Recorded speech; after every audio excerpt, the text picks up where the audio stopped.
Hay personas que hacen negocios incluso cuando no lo necesitan. Lo hacen compulsivamente por el juego que eso conlleva.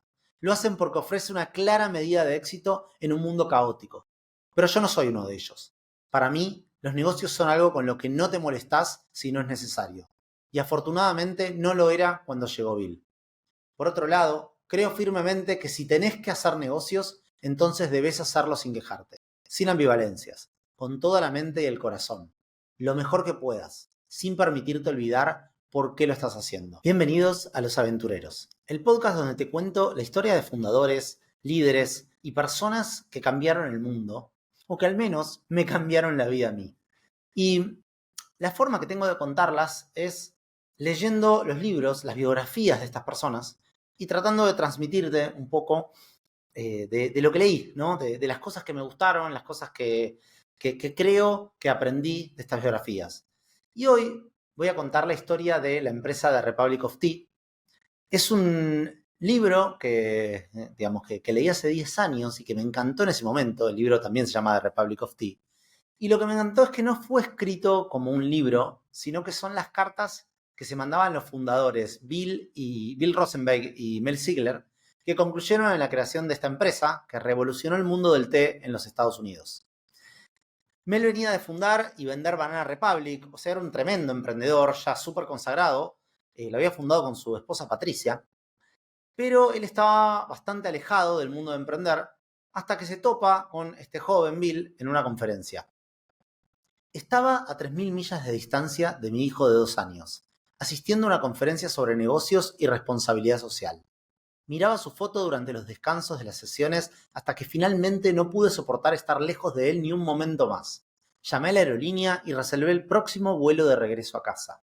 Después de hacer el checkout del hotel, me encontré compartiendo un auto hacia el aeropuerto con un joven que también había asistido a la conferencia y se iba temprano para llegar a una reunión en San Francisco. Entonces cuenta que se encontraron, pegaron muy buena onda y estuvieron todo el avión charlando sobre una idea de negocios. Pero Mel cuenta en sus cartas al comienzo del libro que no tenía muchas ganas de comenzar de cero una empresa. La vida estaba llena de posibilidades como para preocuparme por demostrarle al mundo o a alguien, especialmente a mí mismo, que si me dieran una segunda oportunidad podría hacerlo bien. Pero aún así, estaba todo ese conocimiento adquirido, toda esa experiencia acumulada, toda esa intuición afinada. Este pensamiento a mí me pareció tremendo porque me hace mucho más sentido ahora que cuando leí este libro hace 10 años por primera vez. Y tal vez por eso quise empezar este podcast con este libro, porque te habla mucho de la segunda vez.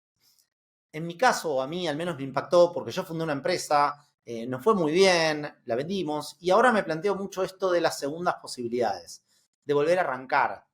Y este pensamiento de volver a hacerlo para demostrarme a mí o para demostrarle al mundo, ¿no? Realmente entender por qué hacer las cosas que hace. Mel, en su caso, estaba súper contento, estaba de retiro, la pasaba bárbaro, estaba disfrutando con su hijo, estudiaba filosofía, hacía ejercicio, vivía en la montaña. O sea, tenía la vida ideal para digamos, que todo el mundo sueña con tener, pero a la vez, digamos, habla mucho de la intuición, ¿no? De estas ganas de volver a crear algo. Y le pasa que se empieza a obsesionar con el té porque era la posibilidad de vender una bebida que tiene 5.000 años de antigüedad y él decía que esas posibilidades eran infinitas. Poder vender té verde, té a granel, té para niños, tés embotellados, todo lo que tiene que ver con los tés. Nuestra agenda secreta y subversiva era llevar a los estadounidenses a una conciencia de té. Estamos inventando un juego. En el mundo concreto reconozco que debe estructurarse como un negocio. Pero de hecho, el poder del concepto de Republic of Tea es que es en última instancia un juego que podemos jugar con los clientes. El juego que jugamos a través de Banana Republic con los clientes fue inventar un lugar imaginario, donde juntos trascendimos nuestras vidas cotidianas fantaseando aventuras en lugares lejanos. Todos llegamos allí a través de la metáfora de la ropa. Y miren acá, vuelvo a hablar esto de Banana Republic y de cómo con Banana Republic crearon este universo de fantasías, de aventuras. Al mirarlo ahora, la diferencia entre Banana Republic y The Republic of Tea es que el primero utiliza la fantasía para aligerar la idea del cliente sobre la realidad. Y el último insta al cliente a ver que nada es más gratificante o purificador que entregarse a la realidad. Tal vez el ejercicio de pasar de Banana Republic a The Republic of Tea sea solo una proyección de mi lento proceso de madurez. Y todas las cartas que leemos de Mel, estamos hablando de Mel al principio, son todas cartas de reflexión pura de su momento de la vida. Otra cosa que me divirtió mucho cuando leí este libro es que decidieron, en vez de llamarse CEO o COO, como en casi todas las compañías, deciden ponerse ministro del progreso, ministro de la hoja del té, y Patricia, la esposa de Mel, con la que habían fundado Banana Republic, se pone ministra del encantamiento. Y ella, su rol, digamos, era crear el marketing de la empresa. Cuando comencé Banana Republic tenía prisa y descubrí después que habría sido mucho más entretenido y probablemente no menos rentable a largo plazo si no me hubiera apurado. En ese momento de mi vida, apurarme me hacía sentir que estaba haciendo más, pero la verdad es que probablemente solo estaba creando más trabajo para mí mismo. ¿Qué es lo que tiene el negocio que hace que uno olvide que no importa qué tan rápido o lento vaya, qué tan recto o sinuoso sea el camino, todos los empresarios terminan en el mismo lugar? Solo hay que disfrutar del viaje. El final es el mismo final para todos nosotros. Las oportunidades en el té le gritaban a cualquiera que pudiera estar lo suficientemente tranquilo como para sorber y escuchar. Era un ejemplo perfecto de que aunque a los emprendedores les guste pensar lo contrario, uno no crea un negocio. Un negocio se crea cuando las circunstancias están listas para ello. Entonces, ellos siguen filosofando por cartas y en un momento Bill le da una proclama, porque recuerden, no son una república, son la república del té, y en esta proclama se imagina una empresa con work-life balance, con transparencia, donde todos los empleados disfruten, sean felices. Y ahí Mel saca un poco lo más empresario de él, ¿no? Lo más terrenal, y le hace caer un poco más en la realidad emprendedora. Y un poco no hay que perder de vista que acá Bill era un empleado, ¿no? Bill era una persona que venía de trabajar, había trabajado en TED y era consultor. Y esto de la mentalidad de haber sido siempre empleado, ¿no? Es una mentalidad muy diferente. Entonces, cuando Mel le contesta, le dice, cuando hacemos negocios juntos, creamos una tercera entidad, la relación comercial. A diferencia de tú y yo, el negocio en sí no tiene una felicidad natural o innata. Es nuestra responsabilidad hacerlo feliz. Y eso significa hacerlo prosperar. Lo que hace que un negocio prospere es el acuerdo mutuo de que ambos nos beneficiaremos de nuestra relación comercial. Afortunadamente, el negocio nos guía con una forma absoluta de medir su éxito. El negocio siempre prospera con las ganancias. Por lo tanto, cuando todas las personas que tienen una relación con su negocio, sus inversores, empleados, proveedores y clientes, obtienen ganancias de dicha relación, el negocio está feliz. Por eso, si inicias un negocio, asumís la responsabilidad de hacerlo prosperar. Vas a contratar a otros que se unan a ti en tu causa y cuyas familias, al igual que ellos, dependerán de ti. El primer mandato de un negocio es ser exitoso. Y un negocio es exitoso porque es rentable. Durante mucho tiempo los negocios se han medido únicamente en términos de ganancias. Existe una tendencia ahora por parte de jóvenes emprendedores como vos a sobrecompensar y pensar más en salvar el mundo que en obtener ganancias. A pesar de su virtud, hay un defecto fundamental en este pensamiento. No hay un negocio para salvar al mundo si el negocio no genera ganancias. Y acá no me quiero imaginar qué es lo que le pasó a Bill por la cabeza cuando le llega esta carta de Mel. ¿Recuerdan? Esto es más o menos 1992. Se mandan fax entre ellos. Este negocio está creado por fax. A mí me parece alucinante hoy en día eso. Y Mel lo hace caer de un ondazo a la realidad a Bill, pero en el fondo Mel es emprendedor y sabe que lo más importante al final del día es que si el negocio no genera plata, todo el resto es puro cuento, ¿no? Y Bill, en el sombrero de consultor, quiere empezar, digamos, algo muy chico, habla mucho de work-life balance, habla de ir a buscar un micro nicho dentro del té para arrancar, y en cambio Mel quiere ir por todo, y él piensa que la categoría del té es una categoría que en la práctica en ese momento no existía en Estados Unidos. Digamos, la única marca que el americano conocía era Lipton. Y él cree que hay que crear la categoría de té de nuevo, ¿no? Hay que refundarla. Es importante que los clientes entiendan ante todo que vendemos un té excelente y luego habremos ganado el derecho de ampliar nuestra línea en cualquier dirección. Y esto un poco se lo dice porque, como les decía, Bill quiere ir chiquitito, ¿no? Quiere empezar muy chico y Mel piensa muy en grande. Piensa que viene de fundar Banana Republic, se la vende a Gap. Entonces, el tipo es, si me voy a meter en algo, me quiero meter en algo grande. Y Bill, que se llamaba Ministro del Progreso, acuérdense, empieza a cuestionarse, ¿no? Porque ve que hay un poco diferencias entre su forma de pensar y la forma de pensar de Mel. Y se empieza a cuestionar si puede llevar adelante el negocio. Esto es algo que le pasa mucho a los emprendedores cuando arrancan, ¿no? Que al principio arrancás con la idea, se vas, empezás a meterle y de repente si no empezás a accionar, te empezás a generar preguntas, ¿no? Definitivamente me faltaba confianza al pasar tan rápidamente de investigar negocios a hacer empresas reales. Pero si revelaba esto, temía que Mel y Patricia pensaran que no era capaz de asumir el desafío. Seguía analizando el negocio, como solía hacerlo como consultor, en lugar de hacer algo al respecto. El análisis tuvo un resultado inesperado. Comencé a cuestionar mi compromiso con este proyecto.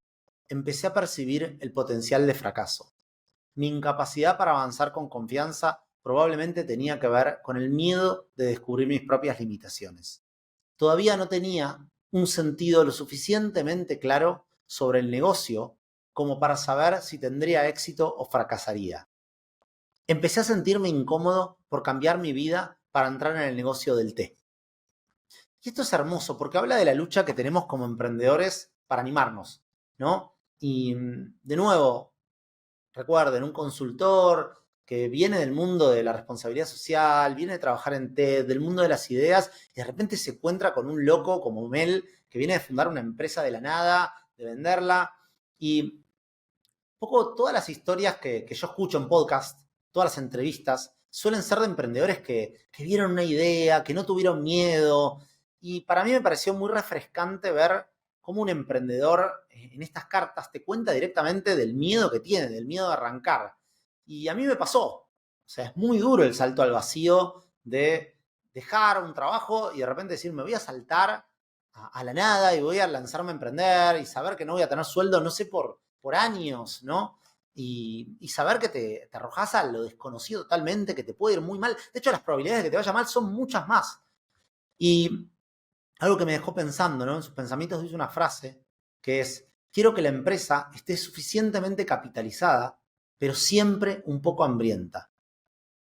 Pero no tan hambrienta como para que nuestras mentes se distraiga de las tareas para avanzar. Y como emprendedor te solesta plantear esto, ¿no? De si querés levantar capital o no querés levantar capital.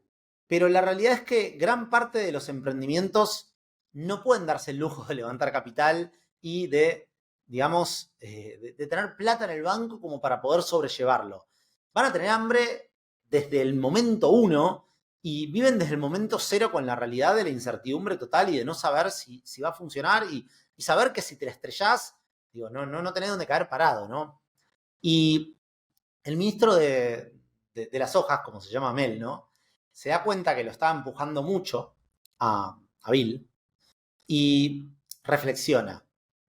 No ignoro que el lector podría considerarme demente por esperar que un joven caballero con el que conversa sobre iniciar un negocio de té en un avión a principios de mes tenga el negocio final, el té en las estanterías de los supermercados para fin de mes. Quizás una evaluación más razonable de mí sería reconocer que soy un hombre que alguna vez inició un negocio con $1.500 en 3 semanas y tuvo suerte. Por lo tanto, tiendo a darle un valor mayor a las ideas en forma de acción que a la acción en forma de ideas. Esa experiencia de fundar mi propio negocio, poco capitalizado y altamente impráctico, me enseñó una lección única. No del tipo que uno podría escuchar en los venerados salones de las escuelas de negocios. La vida no es una idea. Iniciar un negocio no es una idea. Es hacer que las cosas sucedan. Esto fue lo más valioso que tenía para decir, pero Bill aún no estaba listo para escucharlo. Y decidí que un mejor mensajero para decírselo sería el propio negocio, no yo. El progreso, que es Bill, venía de ser consultor. Tenía una vida estable y de repente tiene a su cofundador pusheándolo para asumir riesgos. Entonces, imagínense la situación, ¿no? Uno que viene en una vida re tranquila después de haber emprendido en su retiro, el otro que viene con todas las ganas de hacer algo distinto, pero que es consultor, ¿no? Y nada, acá un poco lo que reflexiona Bill es, me gusta correr riesgos. ¿Cuánto riesgo puedo permitirme? Necesito proporcionar un ingreso para mi familia. Mi desafío es hacer la transición de mi ingreso actual a mi nuevo ingreso de la manera más suave posible. The Republic of Tea me necesita a tiempo completo en este momento. Quiero dedicar toda mi energía y concentración a esto. Es difícil cuando tu cabeza y tu corazón están en desacuerdo. Y a esto Mel le contesta, los problemas distraen a la mayoría de las personas. Permitime ofrecerte unas palabras esperanzadoras. La respuesta está en el problema. Creo que él quiere decir que si quieres la respuesta correcta, mejor asegúrate de tener el problema correcto. Una sugerencia. Cuando defines el problema, es decir, este es un negocio de nicho y necesitamos un nicho tangible y práctico para tener éxito, entiendo tu frustración y estoy de acuerdo. Necesitamos un nicho. Pero realmente, ¿ese es el problema? Espero que puedas encontrar tiempo esta tarde para dar un paseo y reflexionar sobre esto. Puede que no quieras escuchar esto, pero no importa lo bueno que sea tu idea, el mundo nunca encuentra fácil dar la bienvenida a una nueva idea. Y eso es aún más cierto en los negocios. Y será aún más cierto en un negocio tranquilo y milenario como el del té. ¿Quién tiene tiempo para otro producto? Especialmente uno que ya tiene 5.000 años. En una sociedad obsesionada con reemplazar el gadget de ayer con el último gran avance tecnológico de hoy. A pocas personas les va a entusiasmar gastar su límite de tarjeta de crédito en un artículo que podrían considerar obsoleto antes de que se construyera Roma. Aquí tienes otra cosa en la que pensar, Progreso. ¿Dónde estaría la industria informática hoy si se hubiera centrado en vender computadoras solo a personas que ya tenían computadoras? Creo que estarás de acuerdo en que no estaría demasiado avanzada. Y esto me hace acordar a la mentalidad de Steve Jobs y Henry Ford, ¿no? Steve Jobs no creía en los focus groups y si se hubiera basado en lo que decían los consultores jamás había creado el iPhone. Y lo mismo le pasaba a Henry Ford, que decía que si le preguntabas a una persona en el 1900 si quería un auto y te respondía, ¿para qué? Si ya tengo la carreta de caballo. Y innovar es un desafío para el que no todos están listos. Y Mel quería ir por todo, Bill quería empezar muy chiquitito, con un nicho. El problema, tal como lo defines, es la oportunidad. Vamos a apuntar a ser dueños del mercado, no a meternos en otro rincón esotérico del mismo. Vamos a apuntar al objetivo a largo plazo de hacer que The Republic of Tea sea sinónimo de té. Todos los tipos de té, ya sea negro, herbal o verde. Tenemos la oportunidad de hacer esto porque entramos en el negocio con ojos nuevos y parecemos entender el hecho esencial que ninguna otra empresa de té ha logrado comprender. El té en sí mismo es una mercancía muy subvalorada. ¿Quién hoy mira los estantes de té en el mercado y piensa, este es un producto de $3 que tiene 5.000 años de antigüedad? Así que, como lo veo yo, la única forma de que el té alcance su verdadero valor es que una empresa como The Republic of Tea encuentre tés muy especiales y dé a las personas la oportunidad de probarlo. Los negocios se traten de hacer que las cosas sucedan, encontrar necesidades y satisfacerlas, hacer planes y seguirlos, organizar y controlar las cosas de la mejor manera posible para lograr un objetivo determinado. Si lo mirás desde esta perspectiva, los negocios son la antítesis de la vida. Los negocios prosperan con el orden. La vida es caos. Los negocios son inventados. La vida sucede. De hecho, a pesar de nuestra arrogancia como empresarios, no existe tal cosa como hacer que las cosas sucedan. La vida sucede. Y sucede sin importar nuestros mejores planes. Lo que quiero decir con dejar que las cosas sucedan es escuchar, ceder, cambiar de rumbo, según sea necesario. Y acá un poco Mel sigue pusheando y Bill empieza de nuevo a cuestionarse la vida, ¿no? Bill, recuerden, es muy voltero, viene del mundo de la consultoría, no está acostumbrado a esto de emprender. Entonces le pregunta si cree que todos internamente están motivados para buscar y encontrar un camino o estamos más inclinados a quedarnos parados y esperar a que aparezca un camino? ¿Es el proceso de búsqueda hacer que las cosas sucedan o dejar que las cosas sucedan? Y a esto Mel le contesta: el camino encuentra a la persona, pero no a la que se queda parada esperando. La búsqueda es lo que sucede. Y esto me hace acordar un cuento que me contó un amigo. Mi abuela se llamaba Masal. La traducción al castellano del hebreo de Masal es fortuna. Así que cuando llega en un barco del Líbano a Argentina le ponen así, fortuna. Cuando le cuento a mi amigo, me dice que Masal en hebreo tiene este significado, fortuna, pero tiene un significado más profundo. La M viene de Makom, que es lugar, la Z viene de Zman, que es tiempo, y la L viene de Limud, que es estudiar. Entonces, en hebreo, fortuna es estar en el lugar correcto, en el tiempo correcto, con la preparación adecuada. Y de eso habla Mel, ¿no? Entonces, finalmente le tiene una frase muy fuerte que le dice: aquí tienes 7 palabras más útiles que $1.000.000 en investigación de mercado. Si lo compraríamos, se venderá. Y sin embargo, pasan los meses y Bill no avanza y la empieza a ver mal, ¿no? La empieza a ver difícil. Y básicamente seguían dando vueltas con banalidades, se mandaban faxes, pero el negocio no arrancaba. El proceso de tormenta de ideas para nombres, antes de que incluso decidiéramos los test que venderíamos, es decir, si íbamos a vender té en absoluto, comenzó a inquietarme. Me encontré anhelando que Bill dejara de escribir faxes y comenzara a poner en marcha la empresa. Si bien iniciar una empresa es un ejercicio diferente para cada compañía y no hay una manera prescrita de hacerlo, escribir sobre comenzar una empresa no pone en marcha una empresa. Tomar acción, no hablar sobre tomar acción, es el único requisito absoluto para iniciar un negocio. Chequeas tus instintos, verificas tu información, balanceas los riesgos conocidos contra la recompensa futura lo mejor que podés en un mundo incierto. Y te lanzas. Salís a accionar. Si ese negocio tendrá éxito o no, es en última instancia incierto. Y lo incierto no importa.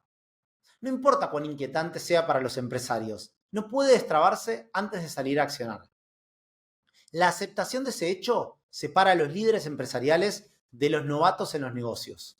El éxito final en los negocios dependerá de si el empresario o el emprendedor es lo suficientemente flexible y receptivo como para aceptar lo desconocido a medida que se presenta, día tras día. Una disposición a ver todos los factores en juego de una nueva idea comercial va a reducir el riesgo del fracaso, pero no va a garantizar el éxito. Es así de simple. Ya sea el momento adecuado para ingresar al negocio del té, las fuerzas en juego en el mercado, el lado positivo y el lado negativo, el plan, los mejores y peores escenarios, estas son invenciones de aquellos que abordan los negocios como una ciencia. Pero la ciencia de los negocios, al igual que toda ciencia, es lenta. Los negocios son rápidos. El éxito en los negocios es un diálogo continuo con el cambio. Nada permanece igual de un día para otro. Bill estaba sufriendo un caso autoinfligido de parálisis por análisis. Claramente quería comenzar la empresa, pero a medida que pasaban los días, me parecía que estaba menos inclinado a hacerlo. Si alguien te muestra una lista de los atributos que conforman el espíritu emprendedor, ni siquiera te molestes en leer el segundo elemento si el primero no es tener nervios de acero. Se necesitan nervios de acero para iniciar un negocio. Y sigue con una reflexión sobre su momento de vida y los negocios que, al menos a mí, por mi momento de vida, me llegó fuerte. Hay personas que hacen negocios incluso cuando no lo necesitan. Lo hacen compulsivamente por el juego que eso conlleva. Lo hacen porque ofrece una clara medida de éxito en un mundo caótico. Pero yo no soy uno de ellos. Para mí, los negocios son algo con lo que no te molestás si no es necesario. Y afortunadamente no lo era cuando llegó Bill. Por otro lado, creo firmemente que si tenés que hacer negocios, entonces debes hacerlo sin quejarte, sin ambivalencias, con toda la mente y el corazón, lo mejor que puedas, sin permitirte olvidar por qué lo estás haciendo. De esa manera, el cómo, no el qué, impulsa el negocio y no te perdés. Hice un negocio, tuve la suerte de tener éxito y lo dejé con gusto, porque la razón por la que entré en el negocio en primer lugar fue liberarme de tener que trabajar para cualquiera, incluyéndome a mí mismo. Me alegré de irme porque me quedó claro que el verdadero camino al crecimiento personal para mí sería no hacer nada. Hay que ocuparse del negocio y yo ya había tenido suficiente de eso para 3 vidas. El punto de los negocios para mí era ser financieramente independiente, para no tener que pasar mi vida actuando según la construcción de cualquier otra persona de lo que trata la vida. Después de vender mi negocio y dejarlo, tuve la oportunidad única de no vivir la vida como si fuera una idea. En cambio, quería tener una experiencia directa de la vida. Quería hacer cosas con mis propias manos. Quería estar con mi hijo, tener más hijos. Quería disfrutar de mis amigos, no por lo que podían hacer por mí, sino por el placer de ser quienes eran. Quería leer y escribir, y cultivar, y aprender albañilería, y carpintería, y fotografía, y yoga, y cualquier arte esotérico que llamara mi atención. Todas las cosas que no se pueden medir en hojas de balance. Lo que estaba buscando lo había encontrado en un par de cientos de libros antiguos que me encantaba explorar, un hijo de 2 años con el que me encantaba ensuciarme, una montaña en mi puerta. Para mi deleite inesperado, antes de darme cuenta, ya ni siquiera era Mel Sigler, fundador de Banana Republic. No era nadie, no hacía negocios, lo estaba pasando de maravilla. Había convertido en mi práctica no resistirme a lo que viene sin ser invitado. Y es por eso que estaba tan abierto a la energía de Bill sobre comenzar este negocio. Sin embargo, al buscarme para dar forma al qué del negocio del té, Bill estaba aferrándose a mí. Sabía que no iba a dirigir el negocio día a día y sabía que el negocio nunca podría tener una permanencia a menos que Bill sintiera en sus huesos que era suyo. Realmente quería ayudarlo, pero empezaba a parecerme que la ayuda que necesitaba no era la que él quería. Necesitaba descubrir por sí mismo qué hacer. Para tener éxito, tendría que arriesgarlo todo en The Republic of Tea. Tenía que superar la compulsión de recurrir a alguien fuera de sí mismo para decirle qué hacer en el negocio. Nadie inventa el negocio para el empresario. Eso es trabajo del empresario. Y acá es donde me hace pensar que este tipo de sociedades en la práctica son bastante disfuncionales y bastante difíciles, porque tener socios que no estén en un estadio de vida similar, ¿no? Que están en momentos muy diferentes, hace que la percepción del mundo sea muy diferente. Y de alguna manera, Bill era como que quería un jefe. Esperaba que Mel simplemente me contratara para poner en marcha el negocio. Eso habría aliviado mi inseguridad al hacer la transición de mi trabajo como consultor de comunicaciones a un ministro de progreso remunerado. Cuando eso no sucedió, tuve que encontrar una forma de continuar financiando mi exploración. El dinero es la energía del negocio. Tarde o temprano, si no comienza a fluir, la idea se va a ahogar y te va a dejar colgado. Y entonces pasa un año, no hay avances, dejan de mandarse faxes, parece como que el negocio se muere y Bill no logra salir al mercado. Esperábamos poner en marcha la empresa de té durante este tiempo. Nuestros esfuerzos casuales no llevaron a nada. Ninguno de nosotros tenía el tiempo ni la energía para hacerlo una prioridad. Finalmente, Bill hace un clic. Cuando comencé mi viaje con los buenos ministros, muchos meses antes, me veía a mí mismo como un aprendiz. Buscaba que me guiaran. Me sentía cómodo siendo el hacedor, el ejecutor de las ideas, pero no estaba preparado para liderar la idea en su creación. A lo largo de ese año, enfrenté 2 obstáculos personales. Nunca sentí realmente que la idea fuera mía. Todavía era un extraño para ello.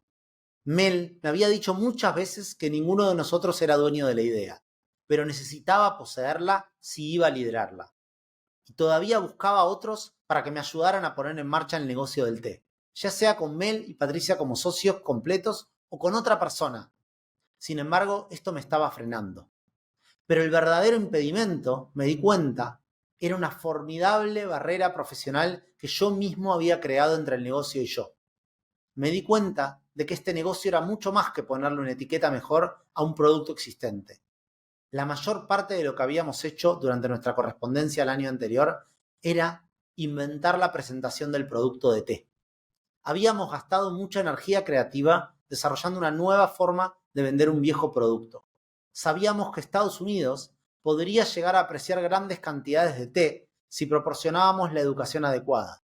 Soñábamos con los nombres de los productos, los paquetes y la promoción. Definimos los valores y la visión para el negocio e inventamos una personalidad y posición para el producto en el mercado. Pero no me di cuenta de un hecho clave en el que todo se basaría. No había producto hasta que saliera y lo encontrara. Finalmente, gané la confianza que necesitaba para sumergirme en el negocio del té. La diferencia ahora era que estaba dispuesto a sumergirme sin contar con que otros me ayudaran a nadar. Me di cuenta de que dependía completamente de mí crear un plan e implementarlo. Y tendría que ser un plan que me satisfaciera primero a mí y luego a los demás. Había llegado el punto en el que estaba dispuesto a confiar completamente en mí mismo con la idea de The Republic of Tea. Esto significaba que también estaba listo para invertir en mí mismo, lo que incluía poner mi propia plata directamente detrás de mis esfuerzos. Ahora estaba listo para seguir adelante sin las garantías de otro. Mi nivel de confianza había alcanzado un punto crítico. Ahora estaba convencido de que mi propio conocimiento y experiencia y confianza atraerían la confianza y el capital de otros. A través de un proceso largo y doloroso, para sentirme cómodo con el concepto del negocio, aprender a fondo el lado del producto y llegar de acuerdo con el hecho de que ser un empresario es básicamente una búsqueda individual. Finalmente me comprometí. Y acá es muy loco cómo el tiempo puede hacer que uno haga el clic, ¿no? O sea, cómo se pasó un año dando vueltas, hasta que de repente se dio cuenta que si él no accionaba, nadie iba a accionar. No sé qué le pasó por su cabeza, porque en el libro no cuenta, digamos, qué es lo que fue que le hizo moverse. Tal vez fue tan solo el tiempo, ¿no? Pero Bill, finalmente al año, decide saltar al vacío. Y me acuerdo que yo, cuando quise animarme a saltar al vacío, hice algo bastante simbólico, que fue ir a tirarme de paracaídas. Para mí es realmente un antes y un después. Es animarse a algo desconocido. Y Mel le responde a esta carta y dice: no importa cuánto tiempo te haya llevado llegar aquí. Como solían decir los antiguos hindúes, el fruto en el árbol madura lentamente, pero cae repentinamente. Así que iniciar un negocio no es diferente de comenzar cualquier otra cosa. Un matrimonio, una pintura, una nueva vida. La oportunidad que presenta como un camino hacia la autorrealización es la que más se pasa por alto. Y sin embargo, siento que en última instancia es su mayor beneficio. En este sentido, Bill ya es multimillonario. Tenía la seriedad y el coraje de mirar las cosas de frente, de aceptar que los problemas eran solo una proyección de su propio pensamiento limitado, y de corregir su curso y seguir adelante. Así es, si el proceso es orgánico, si el impulso es genuino, si las cosas se pueden ver en su propia naturaleza y dejarse ser, nada va a salir mal. En última instancia, solo nuestra disposición a ceder hace que el negocio prospere a largo plazo. Así que finalmente, después de 2 años de empezar a fantasear con esta idea en el avión, después de esta conferencia, salen al mercado y The Republic of Tea fue un éxito inmediato en Estados Unidos. Rápidamente lograron escalar y a los 2 años de vida ya reciben una propuesta de compra de un empresario que se llama Ron Rubin y la venden. Y lo loco es que al día de hoy, The Republic of Tea sigue siendo una empresa privada y mantiene la misma cultura, los mismos títulos de ministros para sus directores. Y la verdad es que para mí Mel y Patricia Schiller son 2 emprendedores tremendos. Me parecen unos genios totales, porque pasan de fundar Banana Republic con, de nuevo, una cultura alucinante. Otro día vamos a contar la historia de Banana Republic, y terminan fundando The Republic of Tea con, de nuevo, con estas ideas locas de crear una república, ¿no? De crear algo de fantasía que involucre a la gente y que cree una comunidad, ¿no? Hoy en día que están tan relevantes las comunidades con las redes sociales y demás, ellos crearon una comunidad alrededor de esta marca de tés, como ya la habían creado antes con The Banana Republic. Así que bueno, este fue nuestro primer episodio. Espero que les guste. Pueden seguirme en Twitter. Mi Twitter es... Twitter ya no se llama más, ahora es x.com. Mi Twitter es Julián-Bender, lo dije bien. Y bueno, les voy a ir compartiendo cada vez más historias como esta. Nos vemos en la próxima. Hasta luego. Un libro y vamos.